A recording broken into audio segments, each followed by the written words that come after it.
Assalamualaikum. Welcome to Learn Pharma. In this video, we will study about enantiomers. First, what is chirality? Chirality क्या होती है? Chirality carbon को कब chiral कहेंगे? जब एक कार्बन की 4 वैलेंसी होती है, तो जो उसकी चारों वैलेंसियाँ हों वो डिफरेंट एटम्स या ग्रुप ऑफ एटम्स से फुलफिल हो रही हों, तो उस कार्बन को हम क्या बोलते हैं? Chiral carbon. Chiral molecules cannot be superimposed on their mirror images. इसकी बेस्ट एग्जांपल हमारे हाथ है. अगर हम अपना लेफ्ट हैंड और राइट हैंड देखें तो वो एक दूसरे की क्या है? बिल्कुल मिरर इमेजेस हैं, लेकिन वो एक दूसरे पे सुपर इम्पोज नहीं हो सकते.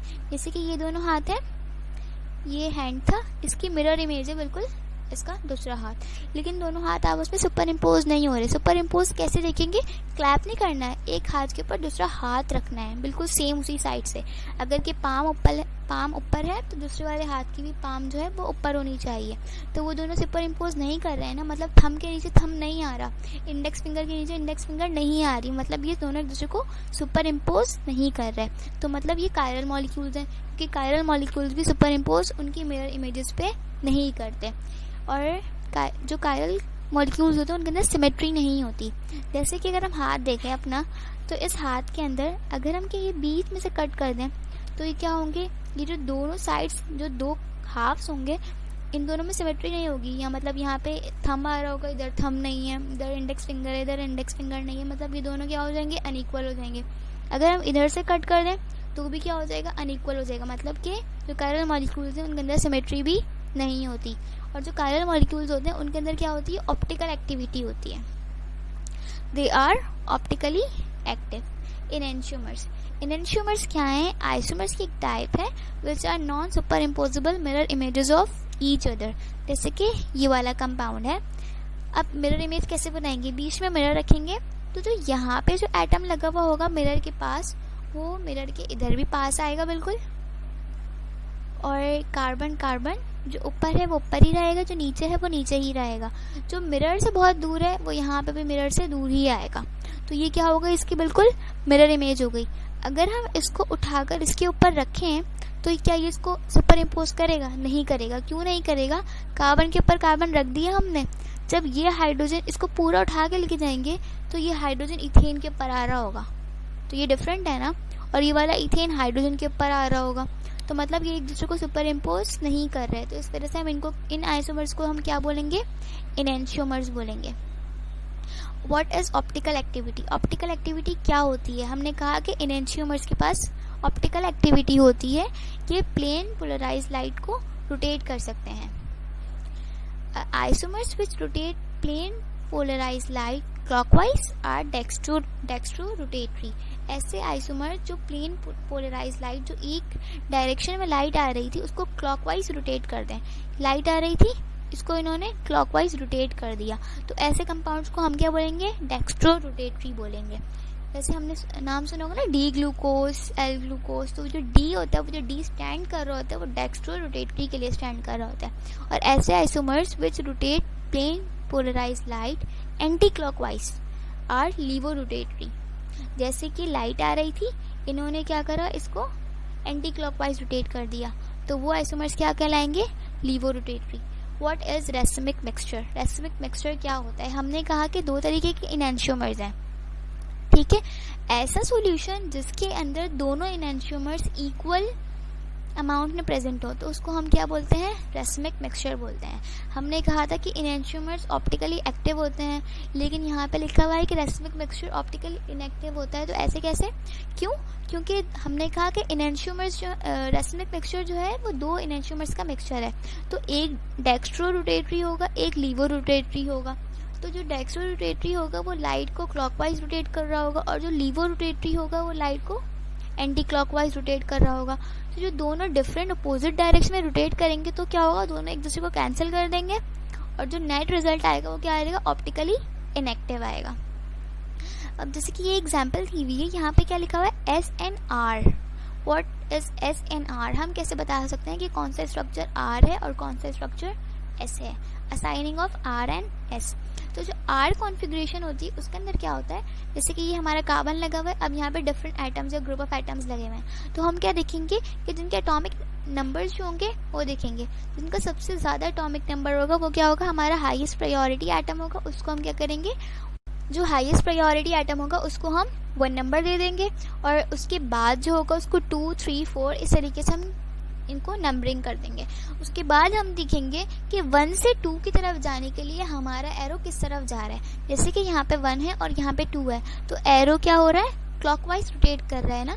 तो इस क्लॉकवाइज रोटेशन की वजह से हम इसको क्या बोलेंगे, आर कॉन्फ़िगरेशन। और अगर हमारा 1 से 2 की तरफ जाने के लिए काउंटर क्लॉकवाइज जा रहा है तो हम इसको बोलेंगे एस कॉन्फ़िगरेशन। काउंटर क्लॉकवाइज के लिए एस और क्लॉकवाइज के लिए आर। अब ये वाला स्ट्रक्चर देख लेते हैं कि ये वाले स्ट्रक्चर को हमने क्या बोला कि ये आर है। आर है तो इसको क्लॉकवाइज रोटेट करना चाहिए। तो ये क्लॉकवाइज किस तरीके से रोटेट करेगा, तो यहाँ पे इथेन लगा हुआ है, इथेन का एटॉमिक नंबर ज़्यादा होगा, एटॉमिक मास ज़्यादा होगा। और यहाँ पे क्या लगा हुआ है, मीथेन लगा हुआ है, इसका इसके कंपैरिजन में कम होगा। इसके बाद यहाँ पे हाइड्रोक्सिल ग्रुप लगा हुआ है। तो क्या होगा कि ये जो है यहाँ से इस तरफ जाएगा। जब ये इस तरफ जाएगा तो ये क्लॉकवाइज रोटेट करेगी लाइट।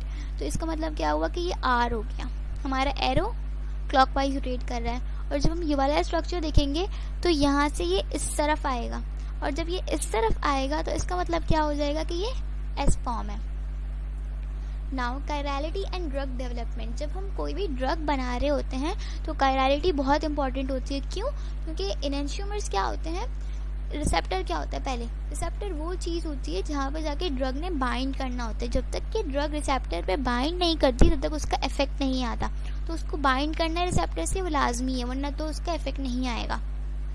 तो जो एनेंशियोमर्स की 2 टाइप्स हैं, आर एंड एस फॉर्म, ये दोनों डिफरेंट तरीके से रिसेप्टर से बाइंड करती हैं, और इसकी वजह से इनकी एक्टिविटी में भी डिफरेंस आता है, और उनकी फार्माकोलॉजी में, टॉक्सिकोलॉजी में, काइनेटिक्स में और मेटाबॉलिज्म में भी चेंजेस आते हैं। इस वजह से जब हम कभी भी कोई प्रिपरेशन बना रहे होते हैं, कोई ड्रग बना रहे होते हैं, तो हम क्या करते हैं, आखिर में हम चाहते हैं कि इनको हम लोग सेपरेट कर दें, ताकि हमारे पास आखिरी में जो प्रिपरेशन आए उसके अंदर सिर्फ वही आइसोमर हो जो एक्टिव हो। जो इनएक्टिव है वो हमारे किसी काम का नहीं है, तो वो उसमें हो भी नहीं। आगे और ये क्लियर होगा। जैसे कि ये हमारी क्या है, बाइंडिंग साइट है या रिसेप्टर है। इसके अंदर 3 पॉइंट्स हैं, ड्रग ने आना है और इन 3 जगह से बाइंड करना है।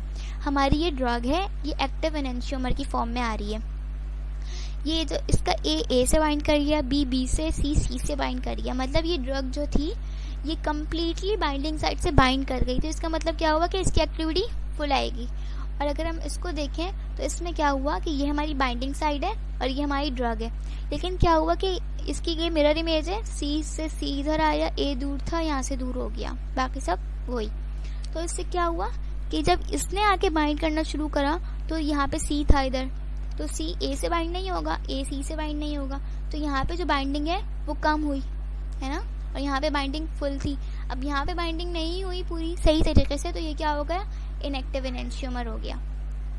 एक और एग्जांपल है R thalidomide and S thalidomide. ये क्या है, दोनों ड्रग, ये आर थैलिडोमाइड क्या है, सिडेटिव एक्शन है। अगर हम आर थैलिडोमाइड को यूज करेंगे तो इसका क्या आएगा, सिडेटिव इफेक्ट आएगा, नींद आएगी। और अगर हम एस थैलिडोमाइड को यूज करेंगे तो इसका क्या इफेक्ट आएगा, टेरेटोजेनिक इफेक्ट आएगा। टेरेटोजेनिक क्या होता है कि जब वो प्रेग्नेंट वुमेन जब वो लेती हैं तो जो उनका जो फीटस होता है ना, उसके लिम्स के अंदर जो डेवलपमेंट हो रही होती है ना, ब्लड वेसल्स नहीं बन पाती, जो लिम्स होते हैं उनकी डेवलपमेंट प्रॉपर नहीं होती। इसका एक डिजास्टर हुआ था कि पहले ये ड्रग नॉर्मली यूज होती थी, लेकिन कुछ टाइम के बाद उन्होंने देखा कि उनकी पॉपुलेशन के अंदर जो बहुत से बच्चे पैदा हो रहे थे उनके ना लिम्स नहीं थे, या तो वो सही से डेवलप नहीं हुए हुए थे। तो फिर पता चला कि वो उन सब वुमेन्स ने थैलिडोमाइड यूज की थी। फिर जब रिसर्च की गई तो पता चला कि थैलिडोमाइड के ये 2 एनेंशियोमर से R form and S form. जो एस फॉर्म थी वो रिस्पॉन्सिबल थी टेरेटोजेनिक इफेक्ट के लिए। इसी वजह से जब प्रेग्नेंट वुमेन ने उनको लिया तो उनको वो टेरेटोजेनिक इफेक्ट आया। अब इस एग्जाम्पल से पता चल रहा है कि कितना इंपॉर्टेंट है ये। अगर कि सिर्फ मिरर इमेज ही चेंज हो गई है, मतलब इसकी सिर्फ मिरर इमेज हमने दे दी तो भी कितना चेंज आ सकता है।